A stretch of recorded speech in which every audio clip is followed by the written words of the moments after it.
France Culture. France Culture, question du soir. Quentin Lafay. On parle souvent de l'Italie contemporaine comme un laboratoire de la politique européenne, laboratoire d'une politique réactionnaire en train de se faire, de se chercher, de se normaliser. Mais il est peut-être un autre voisin de la France qui invente son propre modèle politique et en inspire d'autres. Ce pays, c'est l'Espagne, sur son positionnement vis-à-vis de la guerre à Gaza, sur les sujets sociaux et le féminisme, sur les résultats en matière de croissance. L'Espagne de Pedro Sánchez semble vouloir s'afficher comme locomotive du progressisme européen. Pourtant, ce modèle est-il viable? Les limites en matière d'environnement, la montée de l'extrême droite, les chiffres économiques à relativiser ne viennent-ils pas tempérer la dynamique espagnole? Et peut-on lire dans les choix de Pedro Sánchez le laboratoire d'un progressisme inspirant pour la gauche européenne ou simplement le théâtre de ses ambitions? Vaste question et deux invités pour tenter d'y répondre. Juan José Dorado, bonsoir. Buenas tardes. Vous êtes journaliste espagnol, correspondant à Paris. Face à vous, Benoît Pellistrandi. Bonsoir. Bonsoir. Vous êtes professeur de chaire supérieure au lycée Condorcet à Paris, l'auteur d'un ouvrage intitulé Les fractures de l'Espagne de 1808 à nos jours, un livre qui est apparu dans la collection Folio Histoire chez Gallimard. Merci à vous deux d'être présents ce soir dans Question du soir.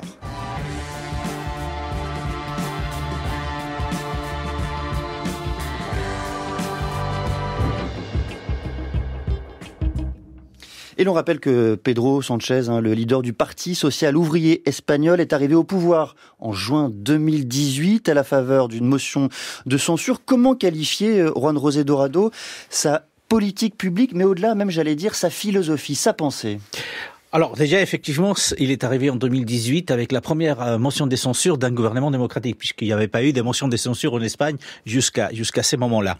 Alors, vous l'avez dit, c'est le parti, il représente le parti socialiste, donc on peut penser effectivement que c'est une politique progressiste, puisque nous allons en parler. Mais j'aimerais dire que sur un certain nombre des sujets, les Danois sont aussi l'aile gauche du parti socialiste, sont socialistes aussi, et leur politique n'a rien à voir avec celle qui est développée, par exemple, par Pedro Sánchez en Espagne. La politique de Pedro Sánchez, quand il est arrivé en 2018, il a été, il faut la nuancer, parce qu'il a été marqué par un phénomène qui est numérique, tout simplement, c'est qu'il n'avait pas une majorité absolue à l'Assemblée nationale espagnole, au Congreso. Et donc, il a fallu qu'il soit appuyé par tout un tas de partis qui n'ont rien à voir entre eux. C'est-à-dire, ça va des indépendantistes catalans des gauches ou d'extrême gauche, les républicains, au Parti nationaliste basque, qui est la droite, la bourgeoisie des droites indépendantiste du Pays basque. Donc vous voyez, et au milieu, vous savez, tout un tas de partis, plus ou moins grands, plus ou moins petits,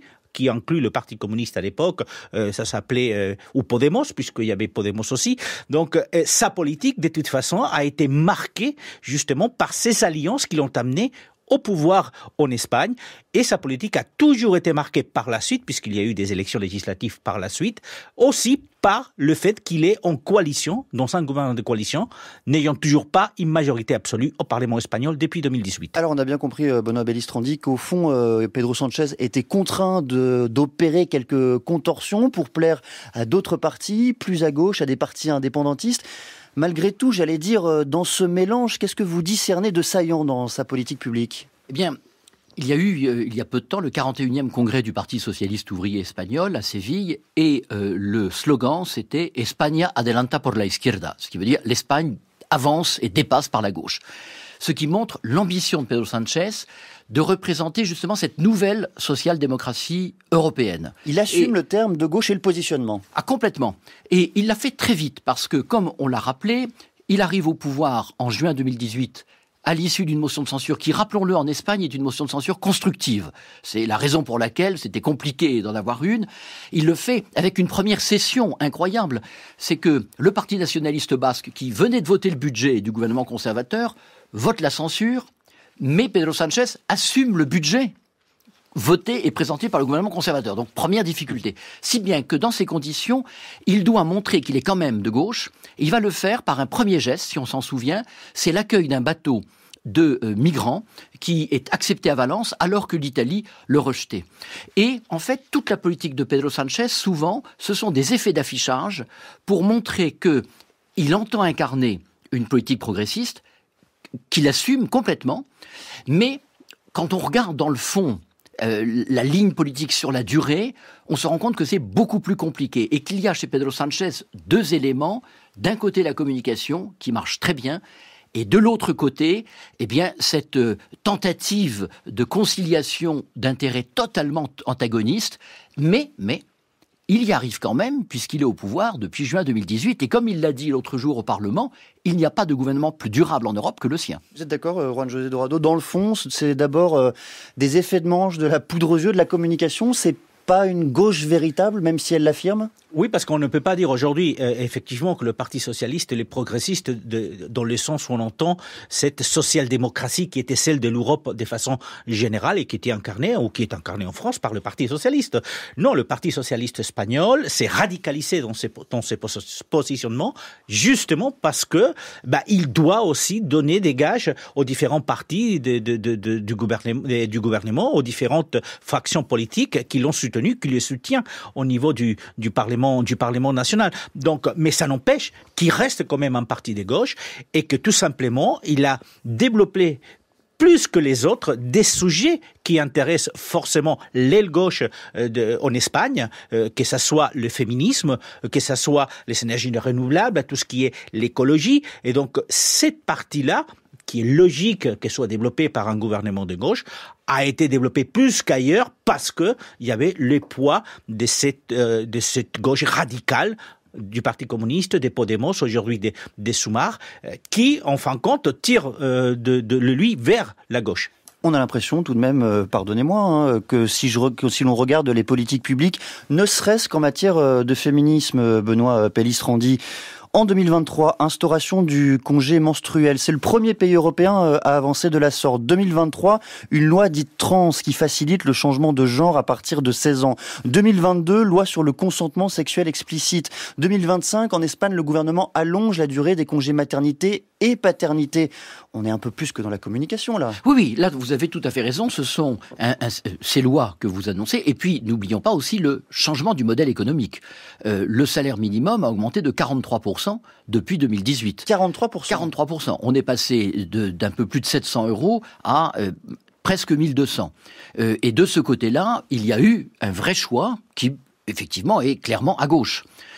Alors, il faut dire aussi que l'Espagne avait connu ce qu'on appelle la Grande Dépression entre 2008 et 2013, et qu'il y avait eu ensuite, de 2011 à 2018, c'était l'époque du gouvernement de Mariano Rajoy, un effort d'ajustement, et qui, puisqu'on ne peut plus dévaluer l'euro, on a tous la même monnaie, c'était une dévaluation interne, c'est-à-dire baisse des salaires. De ce côté-là, incontestablement, le gouvernement de Pedro Sánchez a corrigé des déséquilibres qui avaient été nécessaires à l'assainissement de la situation économique espagnole. D'où un bilan économique extrêmement flatteur. Aujourd'hui, l'Espagne, il faut y penser, représente plus de la moitié de la croissance européenne. Plus de la moitié de la croissance européenne, et on l'a vu par la reconnaissance des agences de notation, Moody et Fitch, qui ont monté la note de crédit de l'Espagne. Alors, c'est assez amusant de penser qu'un gouvernement de gauche, et dont les lois que vous venez de présenter pourraient être vues comme très radicales, eh bien, est acclamé par les agences de notation. On va revenir sur les résultats économiques parce qu'il y a tout de même quelques zones d'ombre qui viennent tempérer ce que vous venez d'expliquer. Mais avant cela, Juan José Dorado, un mot encore sur la pensée, la mise en œuvre de ces politiques publiques. Qu'apportent les partis indépendantistes? Dans quel sens tire-t-il le gouvernement? Comment, j'allais dire, identifier leur influence? Alors, son influence, c'est le fait d'avoir, dans le cas de Junts, qui est le parti indépendantiste de M. Puigdemont, qui est parti à Waterloo en Belgique, il apporte 7 voix, 7 députés, qui sont ceux qui tiennent le gouvernement actuel de M. Pedro Sánchez. Alors, qu'est-ce qu'ils ont fait? Ça, c'est une influence qui est politique. La loi d'amnistie, c'est M. Puigdemont, c'est Junts, qui a forcé le gouvernement à voter cette loi au Parlement national.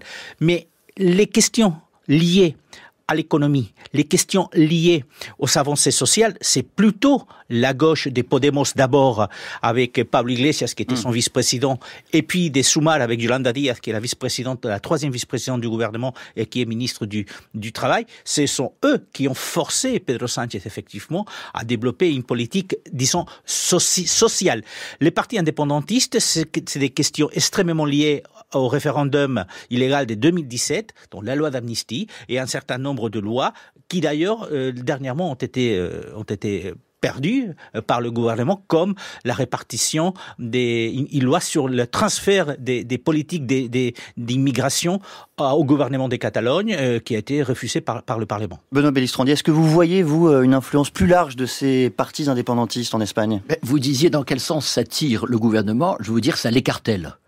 Ça l'écartèle, et l'extrême difficulté justement de l'équation politique, c'est essayer de concilier des intérêts totalement antagonistes. Et rappelons quand même pour les auditeurs, parce que ça c'est quand même très intéressant, que le gouvernement n'a pas présenté de budget depuis 2023. C'est le record européen actuellement. Il n'y a pas eu de budget en 2024, et pire encore, en 2025, le gouvernement a dit « je ne présente pas de budget parce que j'ai pas les moyens de le faire adopter ». Ce qui est quand même une pratique un peu surprenante. Bon, mais ça fonctionne alors. Et pour 2026, il n'y a pas de budget non plus. Alors, ça fonctionne, vous avez raison. Pourquoi ?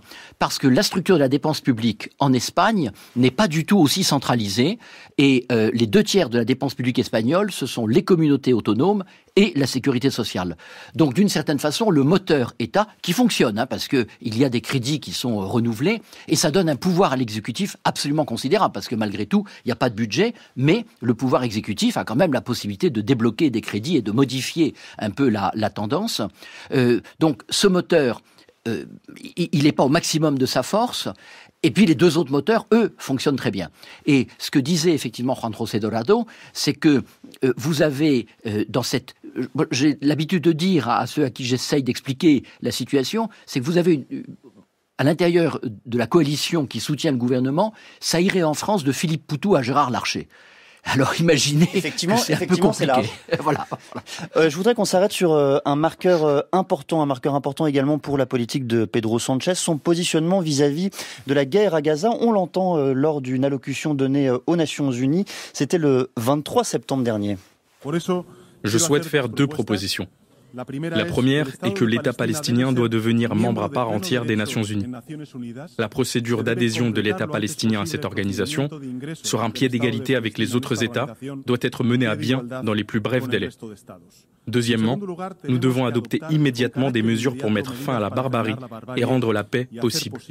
L'Espagne, bien sûr, adoptera un plan comprenant des mesures visant à mettre fin au génocide à Gaza, et nous continuerons à prendre des mesures courageuses avec ceux qui souhaitent se joindre à nous, car Gaza en a besoin. Excellence, l'histoire nous jugera, et son verdict sera impitoyable envers ceux qui ont perpétré cette barbarie et ceux qui se sont tus ou ont détourné le regard. Elle est extrêmement forte, la position de Pedro Sánchez sur Gaza, Juan José Dorado, notamment parce qu'il a été l'un des premiers leaders à parler de génocide, aussi parce que il répète, à qui veut l'entendre, qu'il souhaite aujourd'hui être placé du bon côté de l'histoire. Comment, j'allais dire, là aussi, du point de vue de l'histoire, comprendre ce positionnement des représentants espagnols? Alors que les Espagnols soient, entre guillemets, pro-arabes, ça a une logique vraiment historique, puisque les Arabes ont occupé l'Espagne pendant 8 siècles. Donc ça remonte. Ça remonte, hein. Mais non, mais plus prosaïquement, il faut comprendre qu'à la sortie de la Deuxième Guerre mondiale, l'Espagne est complètement isolée. C'est le général Franco, qui est un dictateur, et qui est à la tête de l'Espagne. Et donc, elle est complètement isolée. Qu'est-ce qu'elle fait à ce moment-là, Franco? Il va se rapprocher des pays arabes. Et donc c'est beaucoup plus proche, hein, les années, l'après-guerre.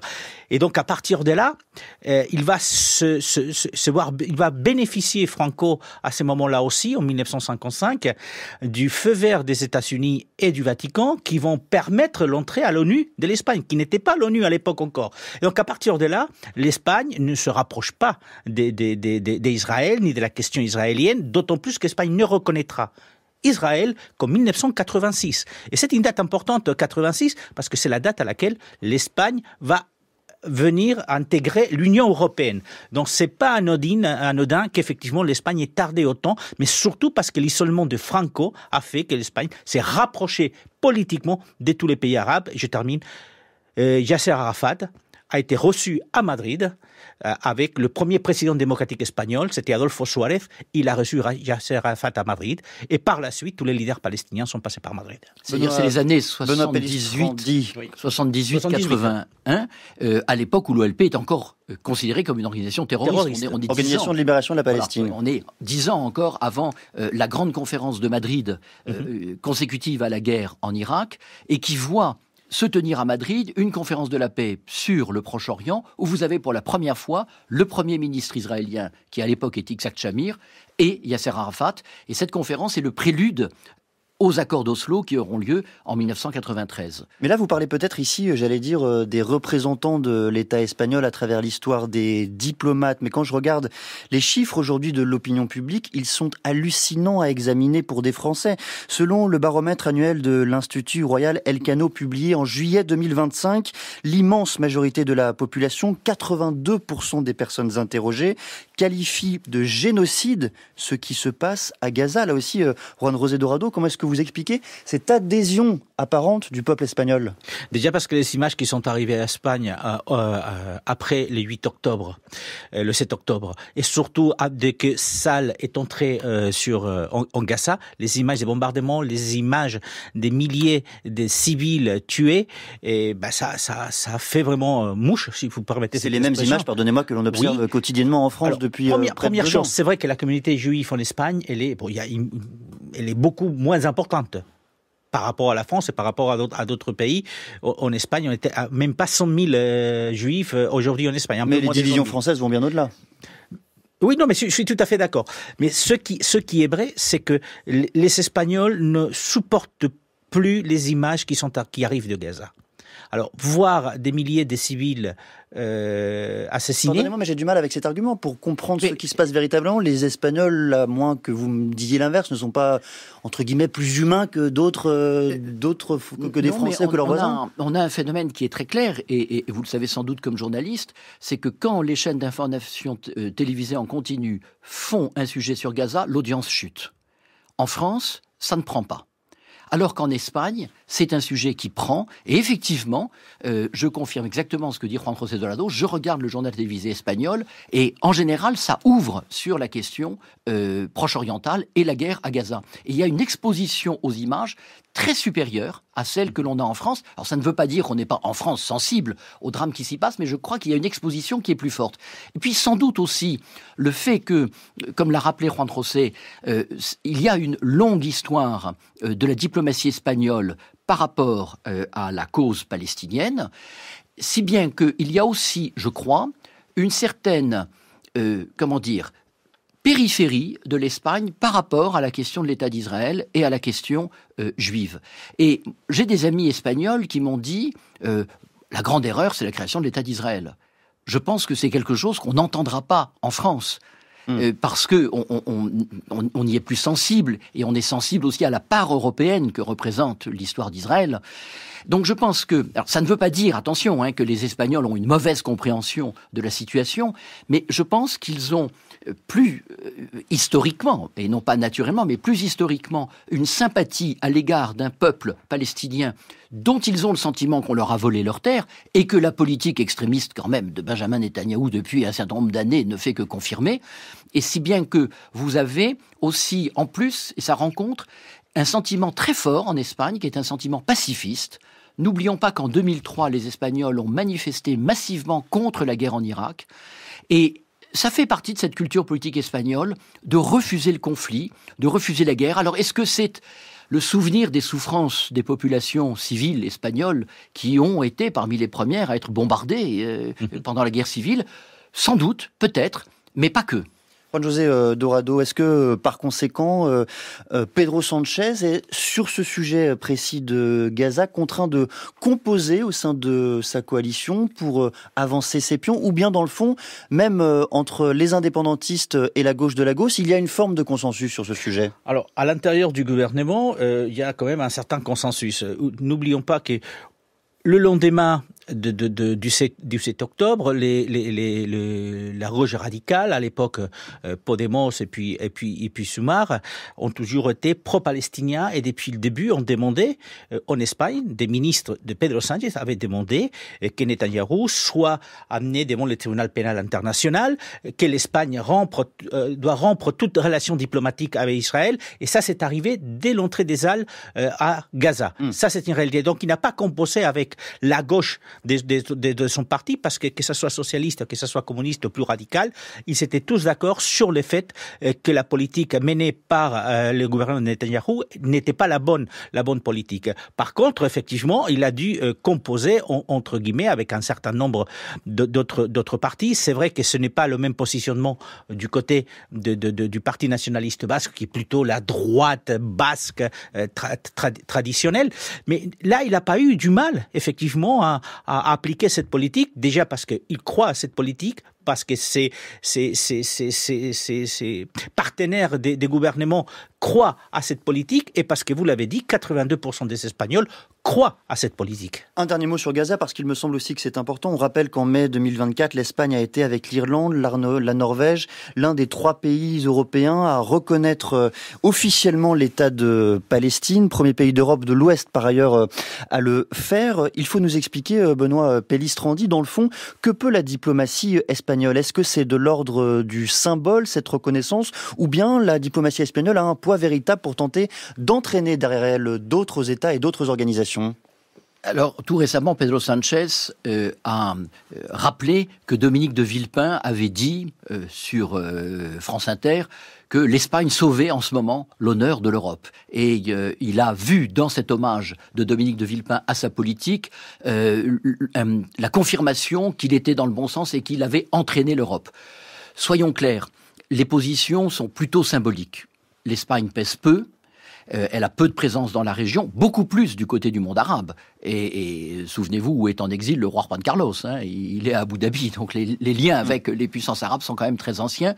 Et puis Pedro Sanchez, je dirais, a perdu du crédit international depuis le dernier sommet de l'OTAN, où il a accepté l'idée de monter à 5% la part des dépenses militaires dans le PIB. Et puis ensuite, en conférence de presse, il a dit, de toute façon, moi je ne le respecterai pas. Ça a beaucoup abîmé sa crédibilité internationale, alors qu'en effet, sur la question de la Palestine, l'Espagne a depuis longtemps une ligne qui est claire. Et je voudrais rappeler, parce que c'est quand même assez étonnant, en 1999, c'est José María Aznar, la droite conservatrice qui est au pouvoir en Espagne, il va passer Noël à Bethléem à l'invitation de Yasser Arafat.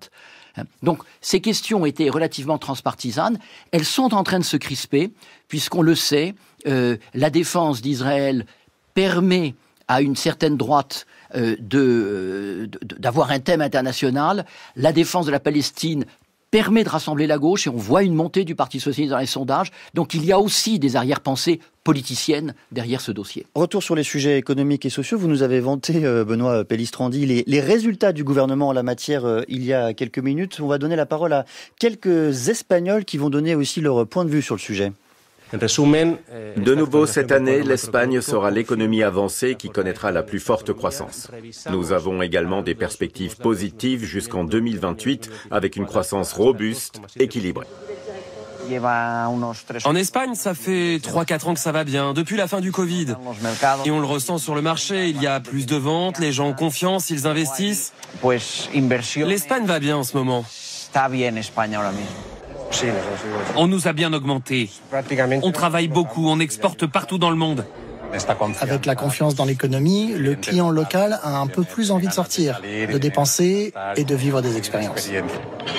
On a le sentiment, en écoutant ces Espagnols, d'un consensus apparent. Est-ce qu'il est véritable, est-ce qu'il s'ancre dans les réalités de la société espagnole, Juan José Dorado? Alors les chiffres, il faut quand même nuancer. Les chiffres de la macroéconomie, elles sont là. 3,5 de croissance l'année dernière, on va être à 2,6, 2,7 en 2025, donc largement supérieur à celle des autres pays. Et les mauvaises langues vous disent, au fond, ce n'est que du rattrapage ici. Alors, d'un côté, c'est du rattrapage. L'Espagne était très loin à la sortie du Covid. Enfin, même avant, elle était loin. Donc, il y a ce rattrapage qui est une réalité.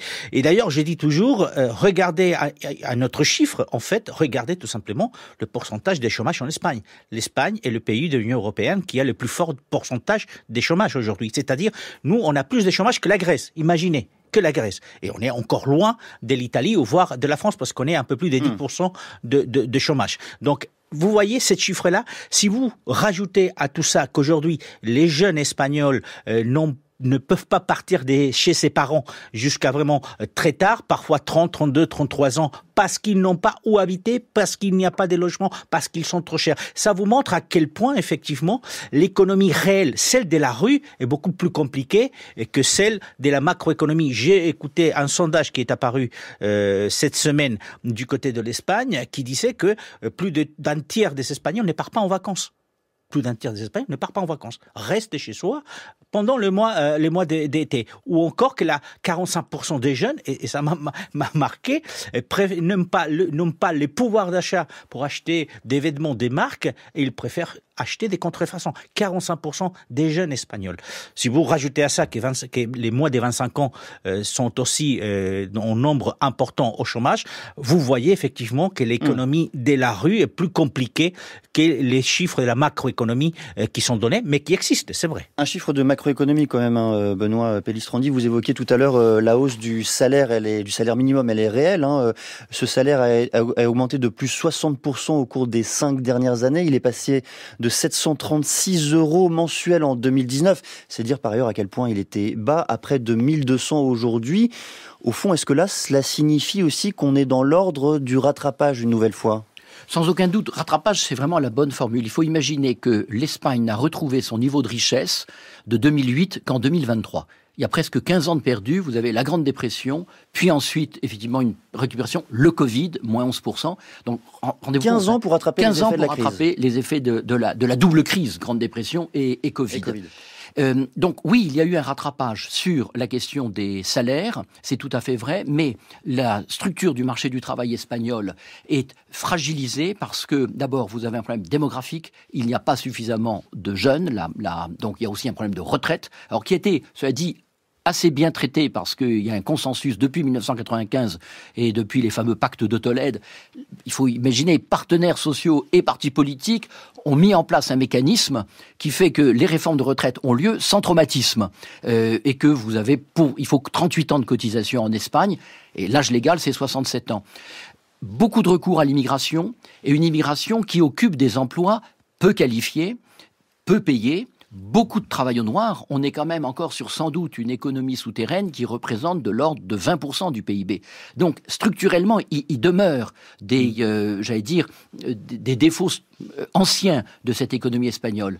Mais il est vrai aussi, et ce que disait Juan José est tout à fait vrai, au niveau de la rue et notamment des classes moyennes, inférieures, les effets de la croissance ne sont pas visibles et les inquiétudes sur l'avenir des jeunes sont très forts. En revanche, il y a du côté des classes moyennes supérieures un enrichissement tout à fait spectaculaire et qui rappelle un petit peu ce qui s'est passé entre 1996 et 2004 à la veille de la grande crise. Je reste un instant sur les zones d'ombre par souci de controverse et de contradiction. Juan José Dorado, il y a en matière économique un secteur espagnol que l'on pointe régulièrement du doigt, c'est le secteur touristique que l'on considère comme ultra polluant, comme proposant des emplois de basse qualité, avec des bas salaires, avec des horaires extrêmement compliqués, attirant essentiellement les jeunes. Est-ce que là aussi, ce secteur-ci en particulier cristallise, encapsule un peu les problèmes économiques, sociaux et espagnols du moment? Alors, il faut voir que l'importance du tourisme dans le PIB espagnol est énorme, largement supérieure aux autres pays, puisque c'est pratiquement 15% du PIB espagnol. On était en 2024 à 14,6, 14,7, donc à 15%. Donc c'est énorme. L'Espagne, rien que cette année, au mois de juillet, avait dégagé 76 milliards de bénéfices, des chiffres d'affaires entre guillemets qui ont été apportés par les tourismes. On va terminer à 140 milliards à peu près. Donc vous voyez l'importance du tourisme. Et c'est vrai que le tourisme donc apporte énormément des main d'œuvre. Et vous avez, Benoît a signalé le problème de l'immigration. Aujourd'hui, vous allez dans des restaurants, dans des hôtels, et vous voyez que le personnel qui est là est essentiellement sorti de l'immigration. Beaucoup de Latino-Américains, beaucoup des pays des ressortissants des pays du nord d'Afrique. Aujourd'hui même, le Sumar, qui est la partie radicale du gouvernement, vient de demander que d'ici la fin du mois d'octobre, l'Espagne régularise 500 000 immigrés. 500 000 immigrés. Mais depuis le début, l'Espagne insiste sur le fait qu'on a un problème démographique et que pour alimenter la croissance espagnole, il nous faut de la main-d'œuvre. On n'est pas capable de la apporter parce qu'il n'y a pas assez d'Espagnols pour travailler et donc il faut faire venir des immigrés. Donc effectivement, si le tourisme entrait en crise, c'est toute l'Espagne qui rentrerait en crise et là où le chômage est déjà important pourrait se multiplier assez rapidement. Benoît Pellistrandi, le fait que justement cette société soit scindée du point de vue économique et social, quelles sont les répercussions de ce schisme sur le paysage politique? Et je pense notamment à la polarisation croissante du paysage politique espagnol et à la montée de l'extrême droite à travers un parti en particulier, Vox. Bien, Vox, qui est au départ une scission du Parti populaire et qui regroupe des militants conservateurs du Parti populaire au Pays basque, qui en fait quitte le Parti populaire en 2012, estimant qu'il n'est pas suffisamment ferme vis-à-vis des nationalistes et des indépendantistes basques. Ce parti est absolument dérisoire. En 2015, il obtient 0,2% des voix. En 2019, il obtient 15% des voix. Et qu'est-ce qui s'est passé? Il y a eu la crise catalane qui a redonné un élan au nationalisme espagnol, donc premier moteur qui explique la montée de Vox, et deuxième moteur, les transformations de l'opinion publique européenne et internationale, la montée en puissance des populismes, et Vox a compris à ce moment-là qu'il fallait se saisir de la question de l'immigration, se saisir de tous les thèmes aussi sociétaux par rapport à un gouvernement progressiste. Et donc, on sait que Vox... Aujourd'hui, Vous parlez notamment des droits des femmes et des minorités. Droits des femmes, droits des minorités. Et Vox a été très anti-féministe et son électorat est ultra majoritairement masculin, notamment chez les jeunes. De 18 à 25 ans, vous avez presque 30% des jeunes hommes qui s'apprêtent à voter Vox. Donc, deuxième moteur de Vox. Et troisième moteur, ce que vous évoquiez, sans doute des frustrations économiques liées aux inégalités qui existent et qui, en dépit ou malgré la politique économique et sociale du gouvernement de Pedro Sánchez, n'ont pas été suffisamment effacées ou atténuées. Vous êtes d'accord, Juan José Dorado, avec cette hiérarchisation qui vient d'être opérée? Dans le fond, les sujets économiques ou sociaux sont de rang 3 par rapport aux sujets migratoires et aux sujets dits sociétaux? Tout à fait. Enfin, l'immigration et les questions sécuritaires sont devenues vraiment du pain béni pour Vox, qui, au longueur des journées, va accentuer justement les critiques auprès du gouvernement. Il y a la question effectivement féministe qui a été aussi très exacerbée en Espagne lors du passage de Podemos au pouvoir, au gouvernement, parce qu'il y a eu des lois qui sont très progressistes, mais il y a eu aussi de ratés, puisqu'il y a cette loi du consentement qui a apporté des ratés, puisque 130 personnes accusées qui étaient en prison pour agression sexuelle ont été mises en liberté à cause de cette loi, et puis des 1300 personnes qui étaient en prison ont vu leur peine réduite. Et ça a amené le propre gouvernement de M. Sanchez dans les semaines qui ont suivi l'approbation de cette loi, à la refaire pour éviter que ça continue à se faire comme ça. Et ça, Vox a profité. Mais quand même, sur Vox, sur l'extrême droite, de façon générale, il faut signaler que Vox, effectivement, lors des dernières élections, pesait à peu près 12%. Effectivement, à partir de 2017, Vox est monté à cause du nationalisme et de l'indépendantisme catalan. Mais lors des dernières élections en 2023, il est passé de 15 à 12%. Là, il remonte à nouveau. Mais quand on compare, on met ça en perspective, et on voit le poids de l'extrême droite en Italie, en France, au Danemark, aux Pays-Bas, en Belgique, enfin en Autriche. Ça reste très faible. Ça reste quand même. Il y a que le Portugal qui fait, entre guillemets, moins bien que nous à ce niveau-là, puisqu'ils ne sont pas encore à 12%. Moins bien que nous, vous voulez dire moins que Vox. Hein. Oui, je précise ce que vous dites parce que les gens ne vous voient pas. Oui, mais ce que je veux dire par là, c'est qu'effectivement, même l'extrême droite au Portugal, qui était inexistant, est arrivé au Portugal. Vous souhaitiez réagir, Benoît Pellistrandi. Je pense que cette montée de l'extrême droite, elle obéit à un certain nombre de facteurs que l'on peut objectiver, mais elle obéit aussi à la stratégie politique de Pedro Sánchez, qui veut faire monter l'extrême droite, parce qu'il sait que plus l'extrême droite monte, moins la droite peut gagner les élections. Car le Parti populaire ne peut pas prétendre à lui seul avoir la majorité absolue, il aura donc besoin du concours. Il y a un cynisme de Pedro Sánchez dans ce domaine ? Complet. Et de ce côté-là, une instrumentalisation, parce que tout simplement, il a regardé l'exemple français.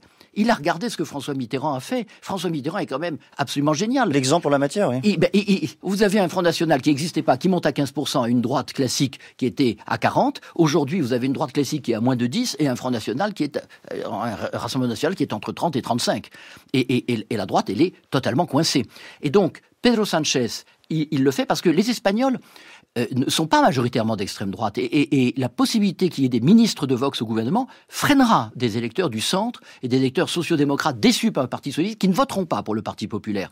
Donc, pourquoi, je me permets, c'est pas un point de vue personnel, il suffit de relire la déclaration d'investiture de Pedro Sánchez quand il est réélu président du gouvernement par l'Assemblée de 2023, où il dit « Ma fonction, c'est de construire un mur contre l'extrême droite et la droite ». Et tout le temps au Parlement, il fait l'amalgame entre la droite et l'extrême droite. Si bien que, quand vous êtes contre le gouvernement de Pedro Sánchez, puisqu'il y a l'amalgame, eh bien, vous vous dites, si je suis à droite, bien à droite, je me dis, pourquoi pas voter Vox ? Ils sont plus déterminés que le Parti populaire.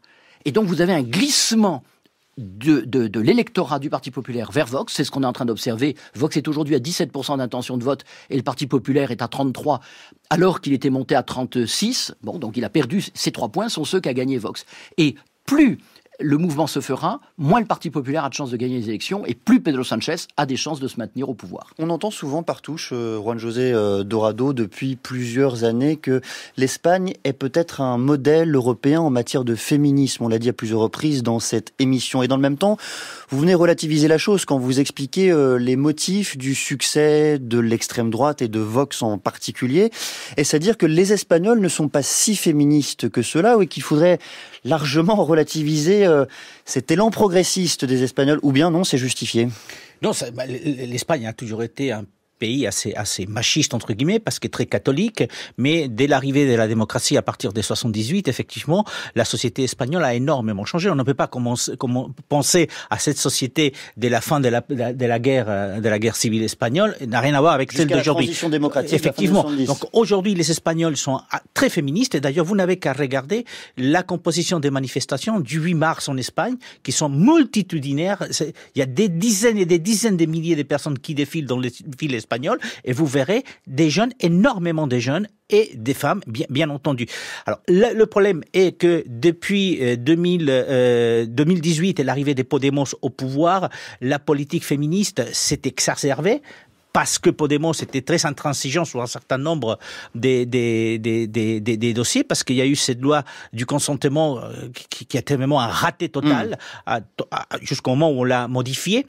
Et donc, c'est vrai qu'il y a une partie de la société qui a dit d'accord, aussi bien d'accord pour une politique féministe, mais que cette politique féministe ne soit pas une façon de s'attaquer aux hommes et faire des hommes des victimes. Benoît Pellistrandi, votre point de vue sur ce sujet en quelques mots? Eh bien, il y a un sondage où on demande aux Espagnols de se classer de 0 à 10, 0 étant à droite et 10 étant à gauche. Et quand on fait la moyenne, les Espagnols sont plutôt autour de 6. Donc, majoritairement, il y a un sentiment progressiste qui existe en Espagne.